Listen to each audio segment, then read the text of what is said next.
who's doing this hacking? I mean, there's got to be different groups with different objectives to do this, or is it really like one specific objective for these hackers?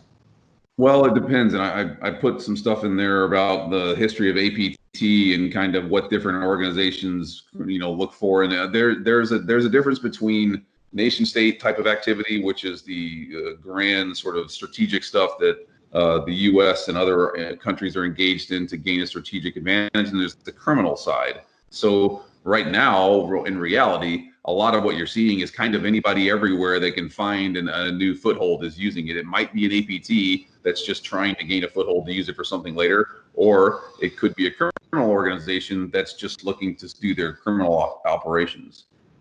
Right. So you dropped the acronym APT. Can you explain this shortly what it is?